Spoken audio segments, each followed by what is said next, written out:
दर्शकों नमस्कार, मैं हूं रूपा पंडित। आज हम बात कर रहे हैं प्रभाग 13 की एक सशक्त, योग्य और समाज सेवा के लिए समर्पित व्यक्तिमत्व महिला धर्मिष्ठा अजय सेंगर से। मैम, सबसे पहले तो आपका हमारे चैनल में बहुत बहुत स्वागत है। धन्यवाद। महिला सशक्तिकरण की राष्ट्रीय प्रशिक्षक, स्वच्छ गोंदिया अभियान की प्रमुख पहलकर्ता, सामाजिक न्याय, स्वास्थ्य, शिक्षा और नागरिक अधिकारों की मजबूत आवाज के रूप में आज धर्मिष्ठा सेंगर पूरे गोंदिया शहर में जानी और पहचानी जा रही हैं। ये सिर्फ उनकी उपलब्धि नहीं बल्कि उनके निरंतर कार्यों की पहचान है। आइए हम जानते हैं उनकी दूरदृष्टि, उनकी यात्राएं और प्रभाग 13 के लिए उनके विकास का संकल्प।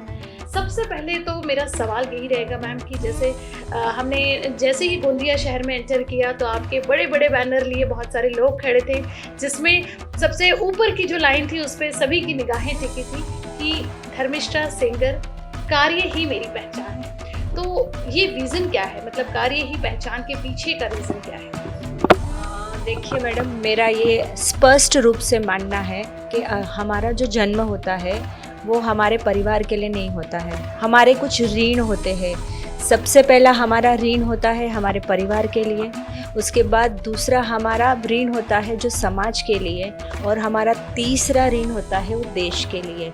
तो मैं हमेशा ये कहती आई हूँ कि हमने अपने जीवन में परिवार छोड़ के समाज और देश के लिए कुछ करना चाहिए। तो इस ऋण को चुकाने के लिए, इस ऋण को आगे बढ़ाने के लिए मैंने समाज सेवा के क्षेत्र में 2012 में कदम रखा। क्या बात है, मतलब हम ये कह सकते हैं कि समाज सेवा की भावना को लेकर धर्मिष्ठा सेंगर ने राजनीति में प्रवेश लिया है।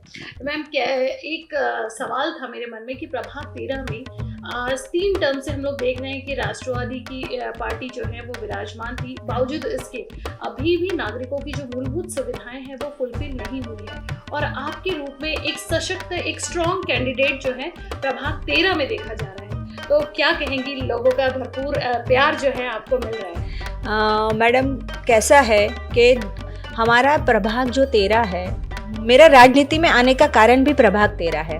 मैं आज इस प्रभाग में रहती हूँ। इस प्रभाग की दुर्दशा आप देख सकती है।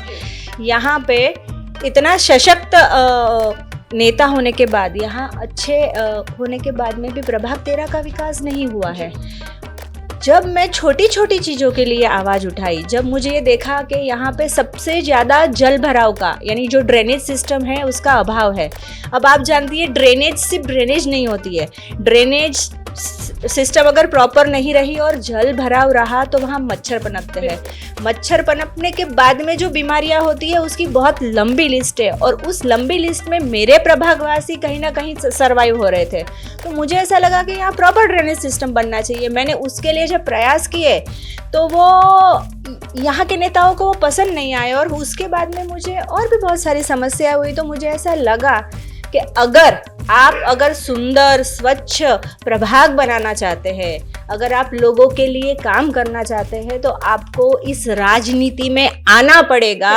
और जब आप राजनीति में आओगी, आपके पास में एक पावर रहेगा, तभी आप काम कर पाओगे। इसलिए मैंने अपने प्रभाग की जनता के लिए, अपने गोंदिया का एक सपना पूरा करने के लिए मैंने राजनीति में आने का निर्णय लिया है। क्या बात है। और धर्मिष्ठा मैम, हमने सुना है कि आप अपने प्रभाग को न सिर्फ सुंदर और स्वच्छ बनाना चाहती है बल्कि उसमें कुछ आयुर्वेदिक चीज़ें जो हैं, उनके प्लांट, गार्डन्स, और जितने भी बड़े बुजुर्ग हैं उनके लिए एक गार्डन बनाने का भी प्लान है, जहाँ पर हर उम्र के लोग जो हैं वो आके वहाँ एक्टिवली बैठ सके, योगा एंड ऑल सारी चीज़ें जो है वो भी हो सके। देखिए, अगर मैं पॉलिटिकल मेरे आदर्श मानूं तो वो है नरेंद्र भाई मोदी, जो आज हमारे आदरणीय प्रधानमंत्री हैं, और मैं उनकी फॉलोवर हूँ। मैंने ये देखा है कि वो समाज के हर वर्ग के लिए कार्य करते हैं। तो आज यहाँ पे एक बहुत बड़ा ग्राउंड है जो खाली पड़ा है, जहाँ जल भराव होता है, जिसके कारण प्रभाग के अंदर में बहुत सारी बीमारियाँ भी हो रही है। उस गार्डन का यूज़ मेरे प्रभागवासी सवेरे मॉर्निंग वॉक कर पाए। वहाँ पे बहुत सुंदर फूल खिल पाए, वहाँ पे औषधीय प्लांट लग पाए कि मेरे प्रभागवासी को सवेरे मॉर्निंग वॉक करते हुए वो औषधीय पत्तियों द्वारा वो खाकर अपने आप को निरोगी बन पाए, ऐसा मेरा सपना है।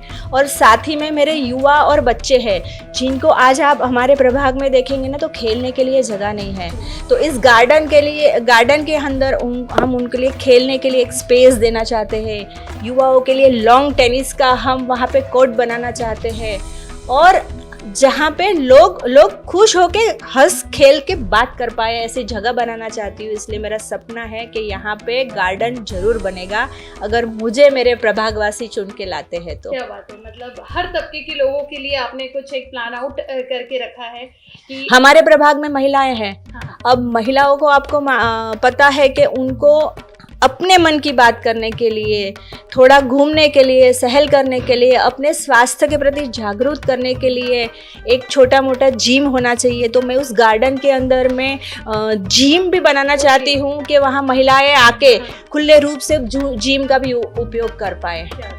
तो मैम अगर मैं महिला सुरक्षा की बात करूं तो महिलाओं की सुरक्षा के लिए नाइट में हम लोग देखते हैं कि बहुत जगह आज भी स्ट्रीट लाइट्स जो है वो बंद होती है, बच्चियां ट्यूशंस जाती हैं, आने जाने में उनको काफ़ी तकलीफें होती है। तो महिलाएं और स्पेशली जो टीनेजर्स बच्चियां होती है उनकी सुरक्षा को लेकर आप मैडम, महिलाओं के लिए और युवाओं के लिए 2012 से मैं काम कर रही हूँ। मैं महिला सशक्तिकरण की 2012 से प्रशिक्षक हूँ। मेरे बहुत सारे प्रशिक्षण कार्यक्रम भी होते रहते हैं, सिर्फ गोंदिया में भी नहीं, विदर्भ, छत्तीसगढ़, उड़ीसा में भी जाती हूँ। तो मैंने ये देखी कि महिलाएं गोंदिया के अंदर सुरक्षित नहीं है और सबसे ज़्यादा हमारा जो ये एरिया है वो ट्यूशन हब है, यहाँ युवा आते हैं। तो और युवा आपको मालूम है जब आते हैं तो घटनाएं भी ऊपर नीचे होती है। तो मैंने ये संकल्प लिया है कि जैसे ही इस वार्ड के अंदर में हर जगह सीसीटीवी कैमरे लगा के उन पर वॉच की जाए और एक पुलिस चौकी का निर्माण जिसका आवेदन पहले ही हमारे आमदार विनोद जी अग्रवाल ने यहाँ बनाने के लिए प्रयासरत है, जो अभी कुछ दिनों में मामा चौक में पुलिस चौकी खुलने भी वाली है, वो बन जाए तो उस सीसीटीवी विजिलेंस का सेंटर वो पुलिस चौकी हो। दूसरा, प्रभागवासियों ने आके मुझे बताया कि यहाँ पे जगह जगह पर स्ट्रीट लाइट नहीं रहती है, अंधेरा रहता है। तो श्री विनोद जी अग्रवाल के माध्यम से आज हमने पूरे प्रभाग के अंदर में स्ट्रीट लाइट लगाने का काम चालू कर दिया है। आप देखेंगे तो आपको हर जगह पे नए खंभे और नई स्ट्रीट लाइट दिखेंगी। और विनोद अग्रवाल जी का ये सपना है कि मेरा प्रभाग के अंदर में जहाँ जहाँ स्ट्रीट लाइट की कमी है या पूरे गोंदिया में जहाँ कमी है वहाँ वो स्ट्रीट लाइट लगवाने वाले हैं। मैम एक सवाल और कि जैसे बचपन से ही आपके मन में ये समाज सेवा की भावना जो थी वो थी, या फिर एकाएक आपकी लाइफ में कोई ऐसा इंसिडेंट हुआ जिसकी वजह से आपको लगा कि नहीं पॉलिटिक्स में जाना चाहिए? देखिए मैडम, कभी कॉलेज में आप एक्टिव थी? देखिए, समाज सेवा का जो गुण है ना वो मेरे डीएनए में है। मेरे पापा ने मेरे को हमेशा ही ये सिखाया है कि मानवता की सेवा ही जीवन का उद्देश्य है। यानी आप अपने लिए नहीं, मानवता के लिए जियो, आप लोगों के लिए जियो। खुद के लिए क्या जीना होता है, लोगों के लिए जीना होता है और आपके कर्म ही आपको आगे लेके जाते हैं। जैसा कि आपने बताया कि प्रभाग 13 को जो है राष्ट्रीय स्तर पर, अंतर्राष्ट्रीय स्तर पर आप एक पहचान दिलाना चाहती हैं और अभी तक जो भी डेवलपमेंट के नाम पर यहाँ चीज़ें नहीं हुई, 3 टर्म्स से जो भी राष्ट्रवादी के यहाँ पर पदाधिकारी थे, कार्यकर्ता थे, तो कहीं ना कहीं जो चीज़ें हैं आज भी यहाँ के परिसर के नागरिकों से हमने जब बात की तो उनका कहना है कि बहुत सारी चीज़ें हैं। जैसे मैंने आपको सबसे पहला ही सवाल यहाँ पर किया कि यहाँ पर स्ट्रीट लाइट की कमी है। ये एरिया एजुकेशन हब होने के साथ ही यहाँ पर महिलाओं और बच्चियों की जो सुरक्षा है उसका एक बहुत बड़ा सवाल उठता था। तो मैम ने जैसे कहा कि हाल ही में 1-2 दिन में ही उन्होंने स्ट्रीट लाइट की जो चीज़ें थी वो भी फुलफिल कर दी है। तो धीरे धीरे एक ऐसा कार्यकर्ता, ऐसी महिला कार्यकर्ता आज प्रभाग 13 से खड़ी हो रही है जो लगभग यहाँ की सभी प्रॉब्लम से जो है वो उन्हें पूरी तरीके से पता है।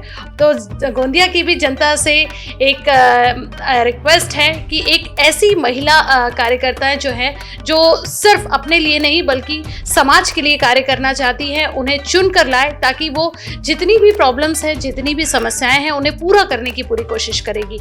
Last but not the least, ma'am एक मैसेज क्या देना चाहेंगे हमारे चैनल के माध्यम से? मैं आपके चैनल के माध्यम से एक ही मैसेज देना चाहूँगी कि गोंदिया के अंदर में एक आदर्श प्रभाग की स्थापना करना चाहती हूँ। एक ऐसा प्रभाग जहाँ हर सुविधाओं से तृप्त हो, और सिर्फ गोंदिया में ही नहीं, पूरे महाराष्ट्र में भी नहीं, लेकिन देश में भी नंबर 1 प्रभाग बनाने की मेरी इच्छा है। यहाँ की हर सुविधाएं, हर नागरिक सुविधा, हर चीज से परिपूर्ण प्रभाग हो, ऐसा मेरा सपना है। मतलब धर्मिष्ठा सेंगर एक लक्ष्मण रेखा जो है अपने प्रभाग 13 में खींच रही है। बिल्कुल मैडम, मैं एक ऐसी लक्ष्मण रेखा प्रभाग 13 में खींचना चाहती हूँ कि कोई भी रावण इस लक्ष्मण रेखा को लांघ ना पाए। क्या बात है, क्या बात है। कारा न्यूज़ की खास मुलाकात में आज मेरे साथ गोंदिया से बीजेपी की प्रबल दावेदार, साथ ही साथ स्ट्रॉन्ग कैंडिडेट के रूप में उभर रही धर्मिष्ठा अजय सेंगर मैम से बात की है हमने। कारा न्यूज़ की खास मुलाकात में मैं रूपा पंडित, दीजिए मुझे यहीं इजाजत और आप देखते रहिए कारा न्यूज़। नमस्कार।